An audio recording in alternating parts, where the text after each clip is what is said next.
Good morning, Dana. Can you hear me? Morning. Good morning. Good. Mm.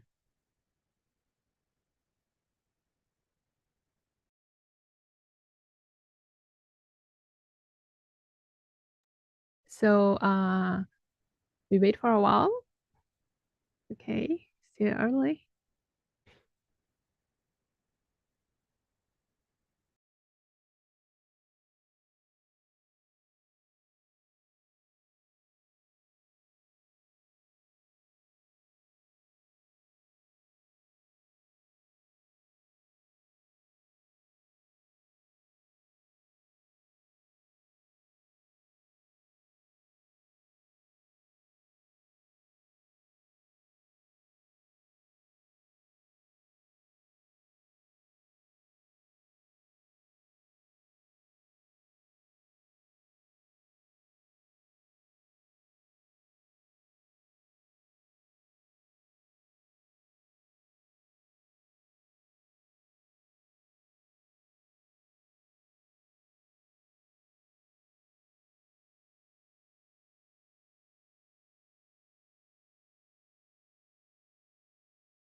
Morning, Chris.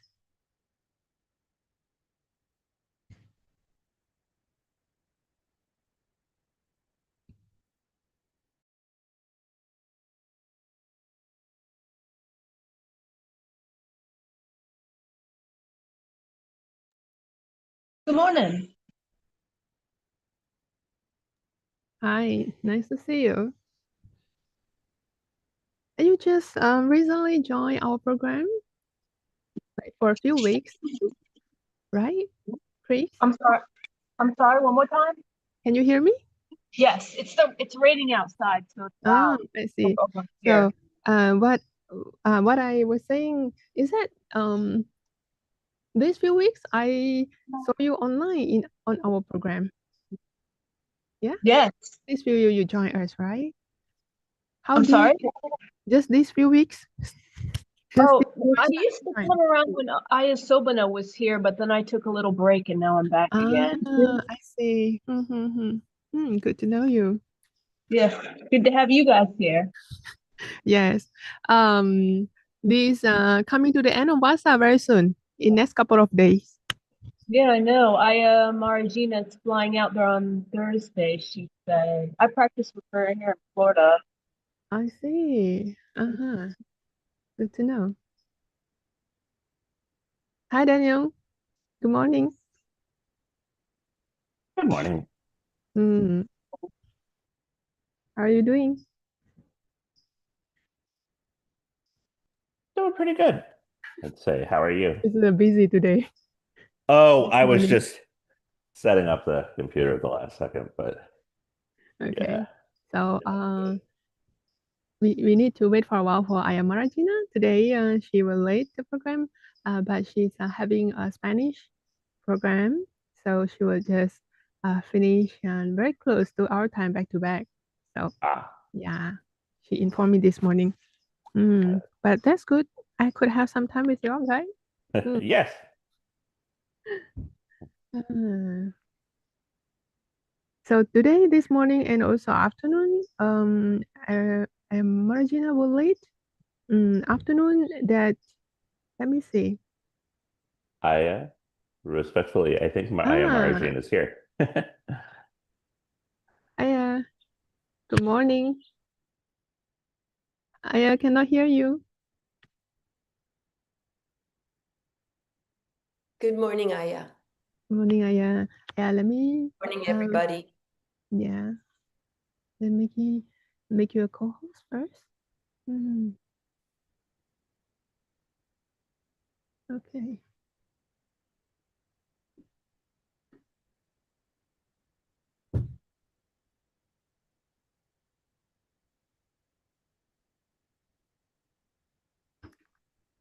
All right.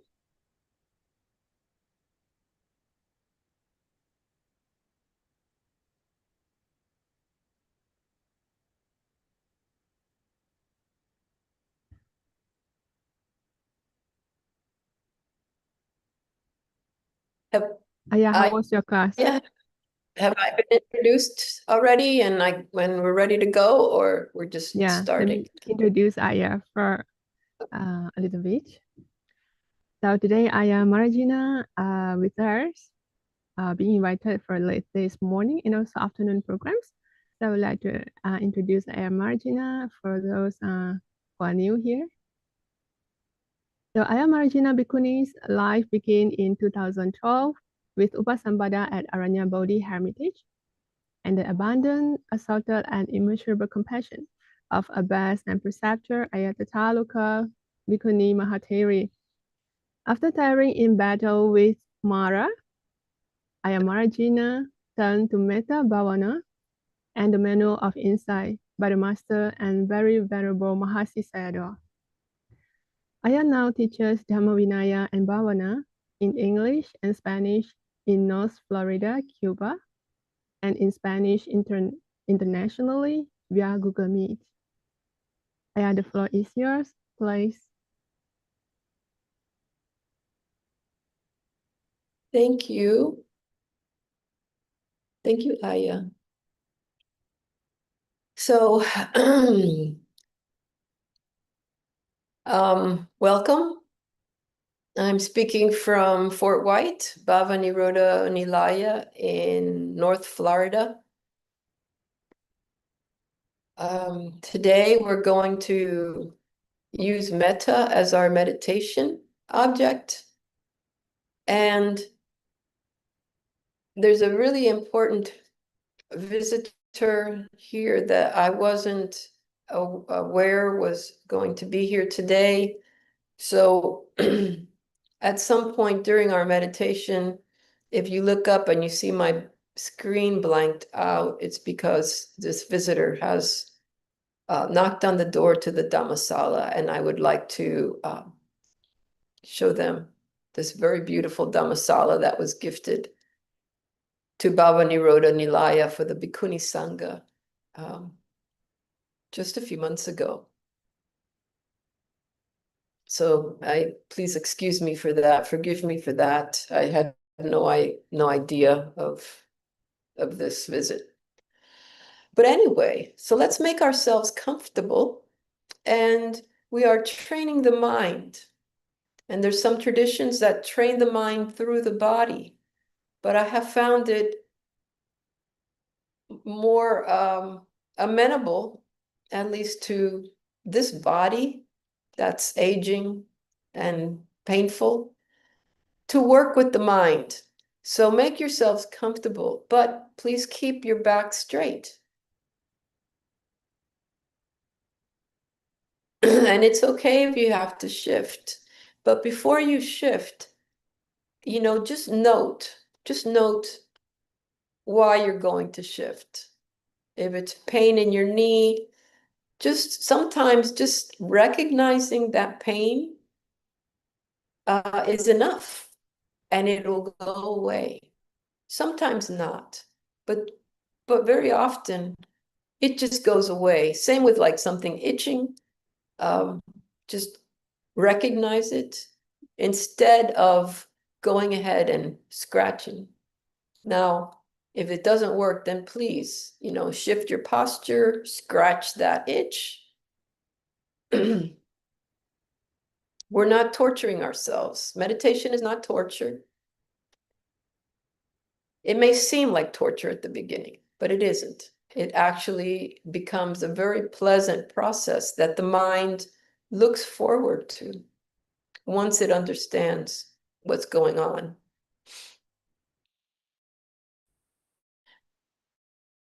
It completely and correct with our back straight. And we can choose to close our eyes, or we can choose to keep our eyes open, halfway open, and looking directly in front of us on the floor. The reason that so many people close their eyes is to avoid visual distractions. But you may have already figured out that even when you close your eyes, you'll get audio distractions. So, choose You'll get distractions. One of the points of meditation is to work with those.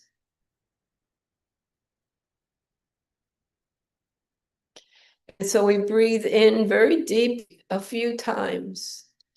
This is the only point in your meditation where you will control your breath. You breathe in very deeply to bring in fresh air into your lungs, into your bloodstream, into your brain. And when you exhale, also deeply, you're pushing out stale air that has been used and may linger in your body. Some of us breathe so shallowly that we actually maintain stale air in our bloodstream, and that brings down our energy. So let's get that stale air out, just breathing in very deeply, fresh air, exhaling just as deeply, or I guess forcefully, since it's going out, ridding ourselves of what's used up.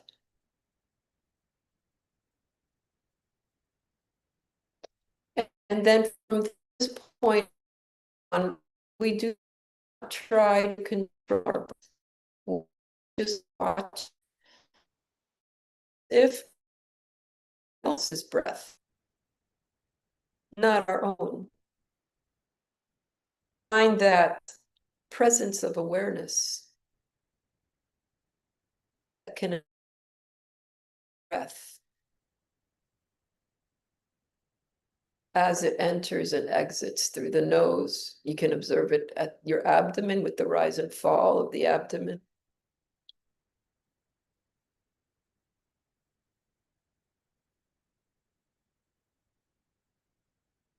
And if my voice is distracting to you, then please mute your audio until 12. Let's push up a little bit. This is a meditation. Let's put ourselves to like 12:45. That's 35 minutes. Set your clock so that you know when the meditation ends. But if you want to listen to my voice guide you through a metta meditation, you're also welcome. Whatever feels most comfortable. If you find my voice annoying after a while, you can mute it then.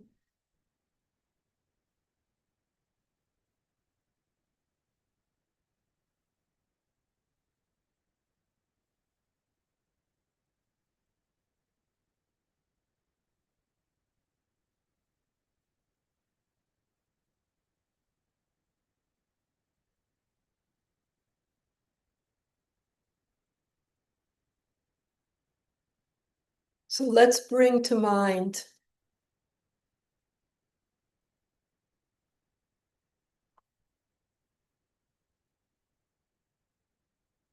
all of our attempts for happiness, for success,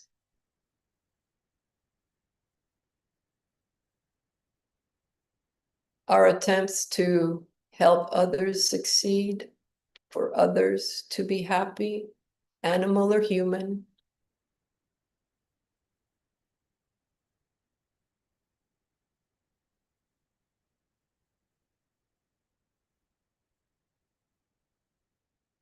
All of the times we have succeeded, and all of the times we have failed.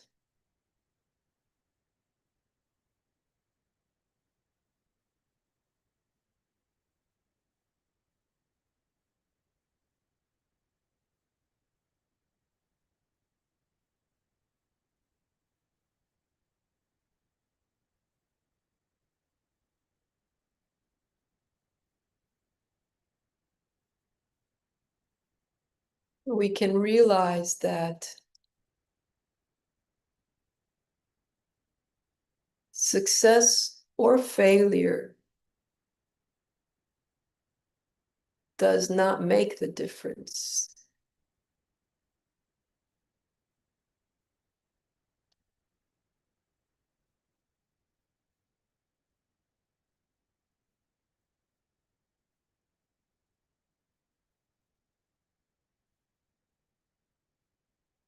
intention makes the difference.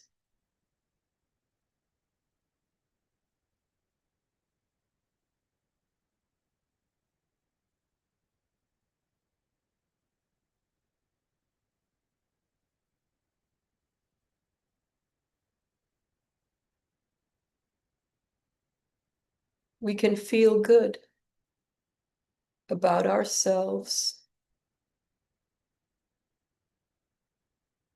and our good intentions.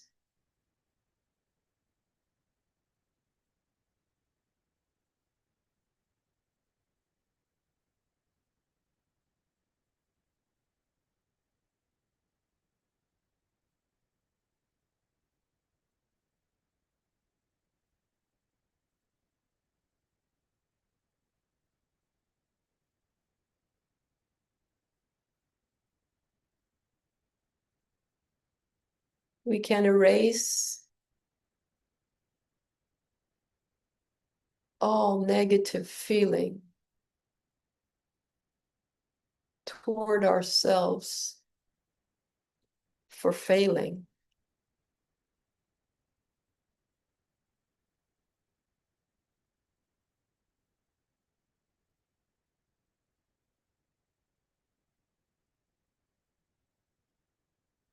We intend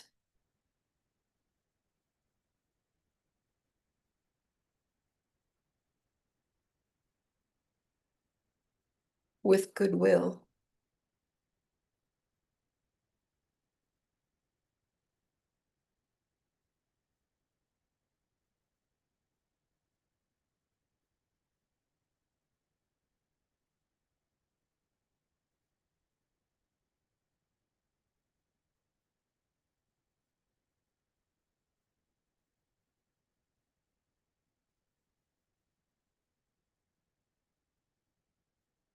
We give ourselves the goodness of our goodwill.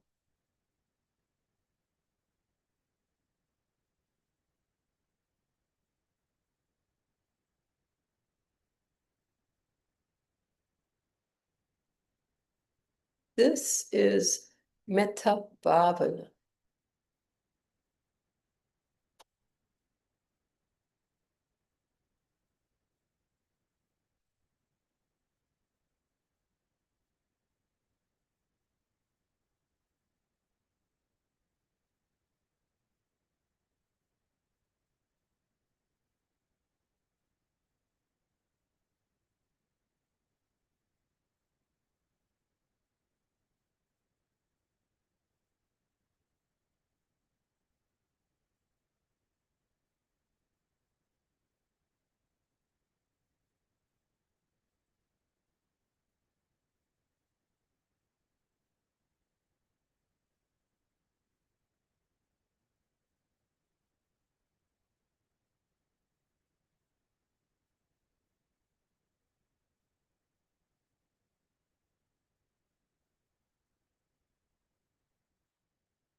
We can see that with goodwill,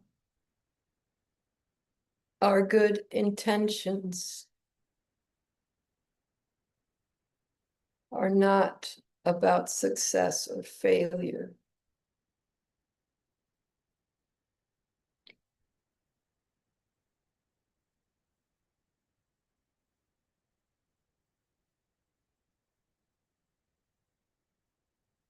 Our good intentions are about becoming.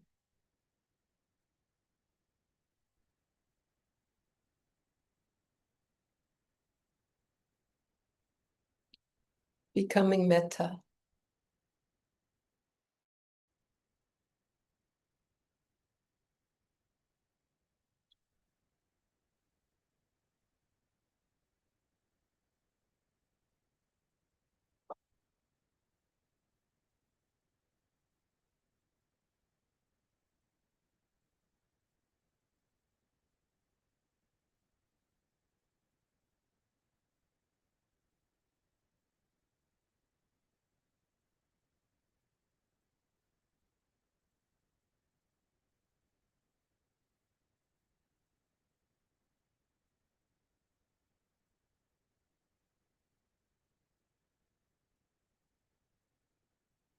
Conditions will go their own way.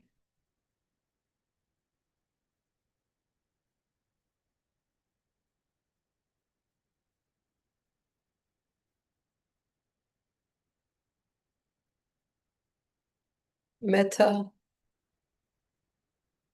remains,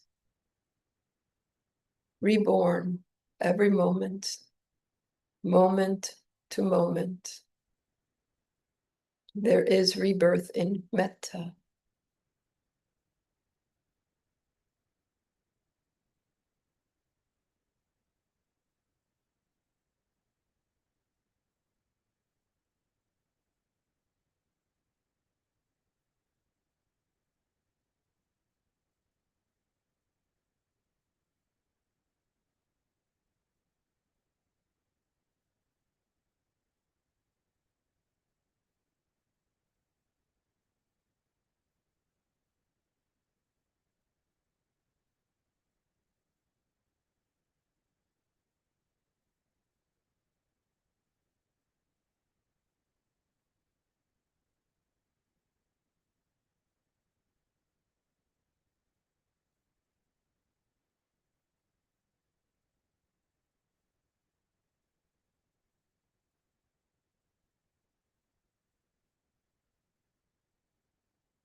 We bring up with goodwill the intention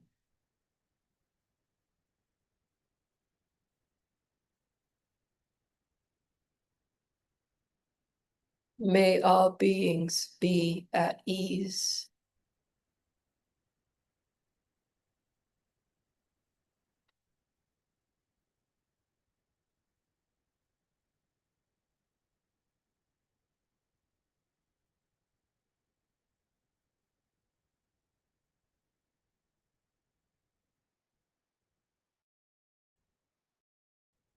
And we feel that, embody that.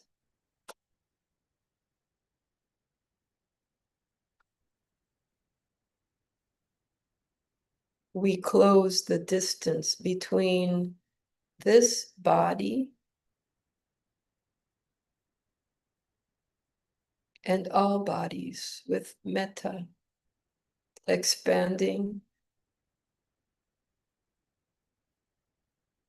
radiating to reach all beings.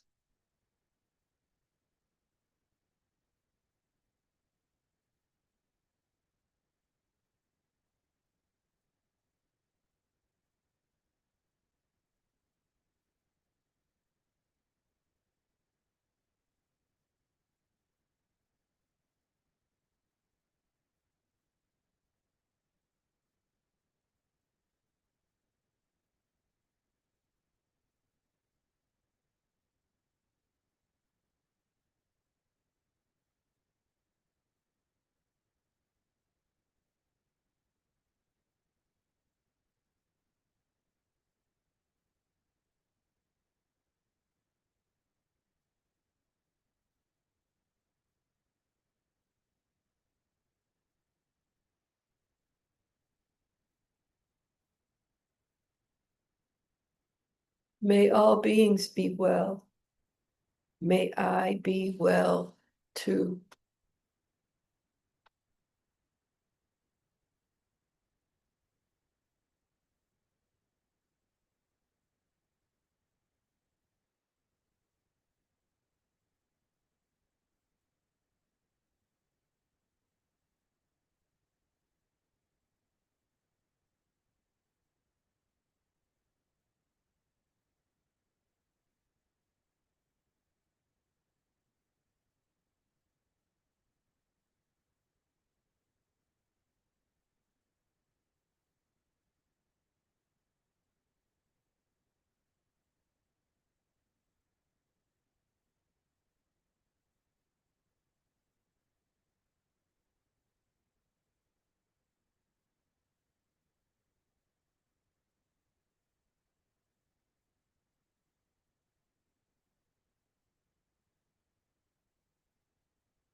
We allow our good intention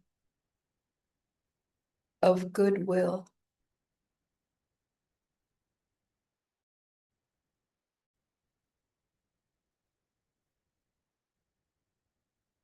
to reach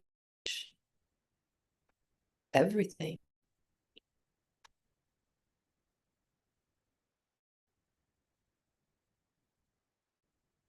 And we become metta. We are reborn as metta.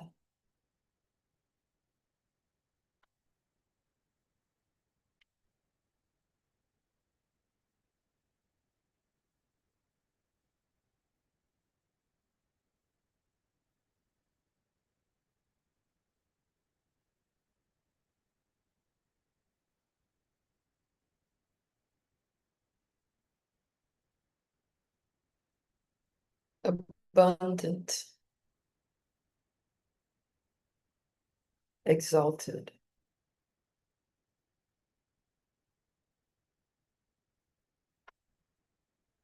unlimited,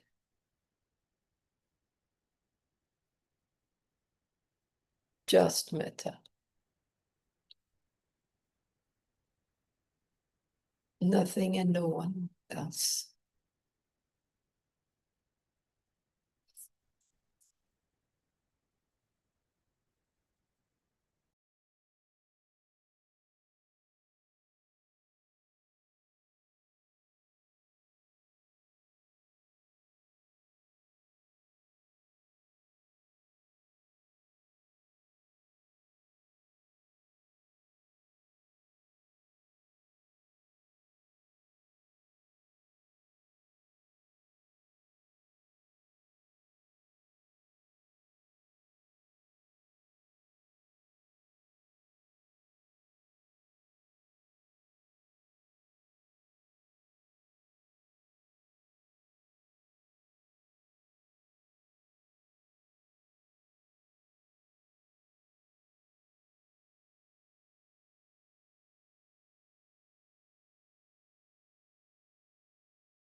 May all beings be well.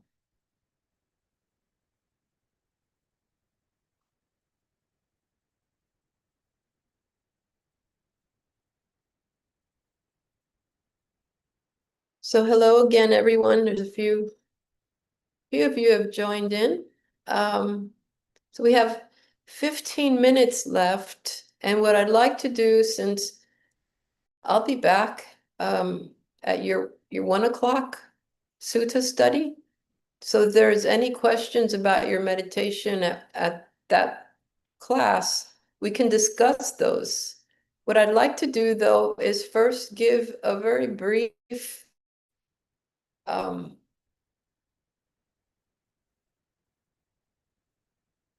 explanation of what we do when we meditate. It's variously described as very easy and very difficult, depending on who you speak with, depending on what you read. And they're both true. Thing is that it can be very difficult to begin a meditation practice. We have to order our life for the meditation. We have to take stock of our priorities. Do we really, really want to cultivate bhavana? The Buddha didn't call it meditation. He called it mental cultivation. And if we really want to have a meditation practice, then we need to arrange our life for that. And arrange our life skillfully, wisely, not pushing things away, but finding times in our day where we're in distraction. We might be using sort of unskillful things for meditation as stress relief. We can get addicted to all sorts of weird things. So the first thing is to take stock in what you're doing, how you spend your day. When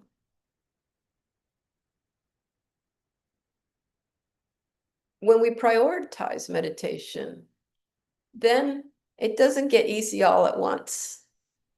Everything in the Buddha's dispensation is gradual. It's called a gradual training. So we gradually get into the habit. And what we're doing when we get into a new habit is we're deleting old habits, which can be stressful, actually. I think there's some sort of neuroscience that tells us, that the brain likes things the way they are, likes the status quo. And rearranging things can cause a little bit of upheaval. But this is good upheaval. And if we stay with it, then eventually the brain will like it.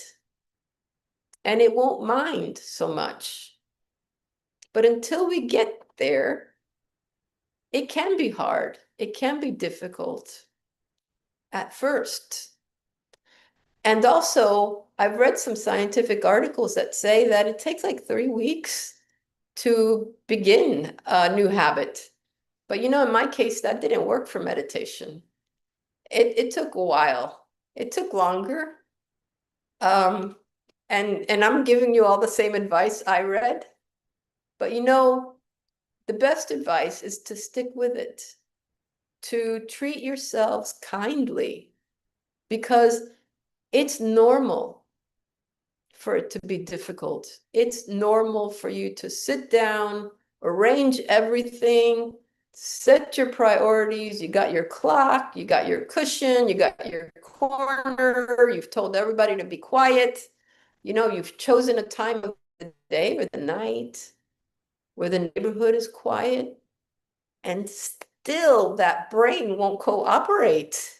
Still, it's like constantly bringing back stuff, your visions and memories and things you got to do, desires and anger. So my best advice is to stay with it. and understand this is normal, it's natural. This is what happens. Everybody goes through this unless you're like some deva that has dropped down from the heavenly planes and, you know, has come down from the Brahma Viharas, and this is old hat to them. They won't have a problem with that. But don't listen to them because they won't know how hard it is. And, you know, we're surrounded with a lot of people that tell us how easy it is. And it could be easy for them, or maybe they're just not doing it right. But it does get easy.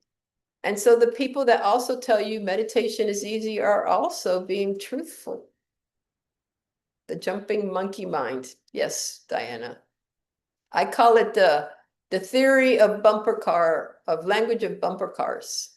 You hit one thing and you go in another direction, you hit another direction. Sometimes all you want to do is just drive your little car around the ring and nobody will let you. Nobody in here will let you.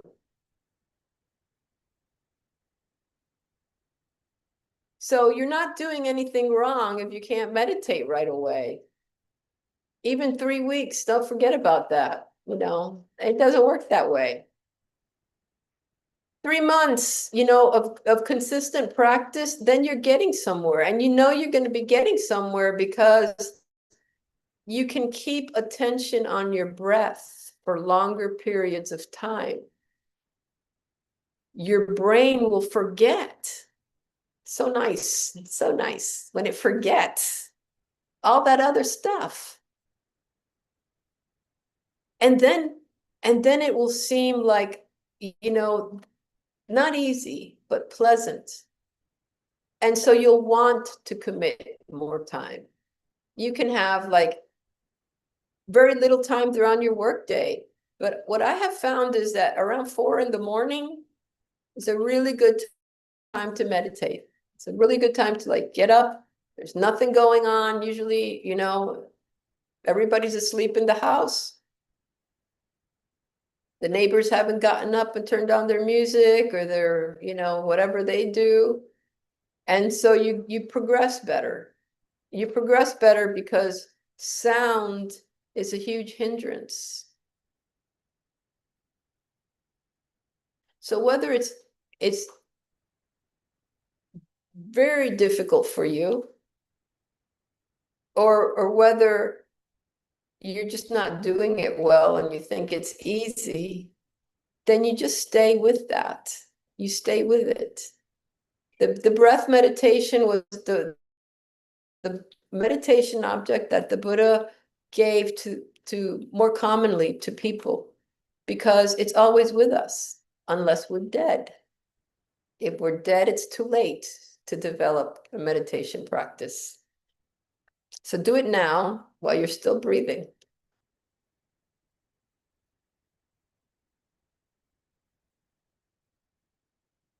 One of my teachers said one time that he didn't like to teach meditation anymore.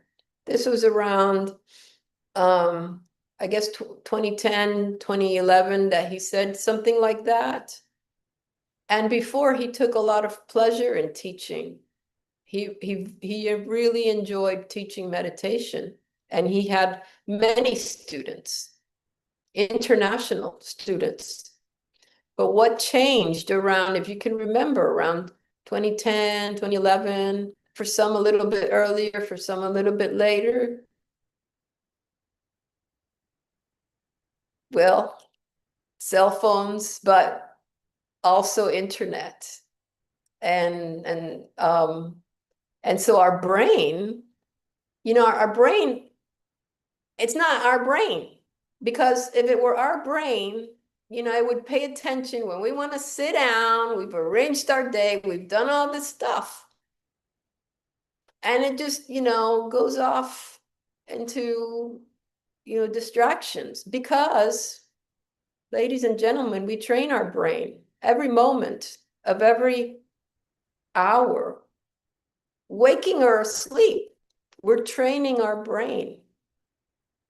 And it is astute, it's clever, it's quick. And it will pick up very easily all those things that you don't want it to pick up. And it will pick up your habits. It's like, I think Bhante Dhammajiva once said, it's like a tape recorder. So that this was like in Sri Lanka, and they weren't really having internet, at that time over there. So he said tape recorder. And what does that do? Just plays back what it hears. So your brain is actually just playing back what you are hearing, seeing, doing, smelling, tasting, touching, thinking throughout the day. It learns that very quickly. So we have to be very clever in not feeding that. It's lunch, it's breakfast, it's dinner, it's snack.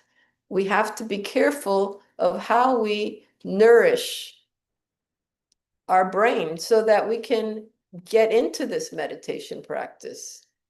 And my teacher said that after the advent of these smartphones and this online stuff, the brains of his students that came to him for meditation changed. And it was very difficult to get those students out of those mental patterns. These are people that are investing in a flight in vacation time to go for an extended retreat to Sri Lanka.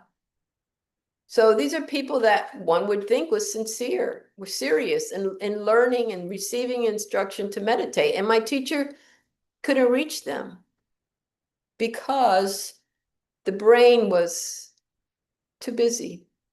So watch this. Watch out for these things. How you engage in your day, how you're feeding your attention, what you're feeding your attention will affect that moment, that time that you have for the cushion.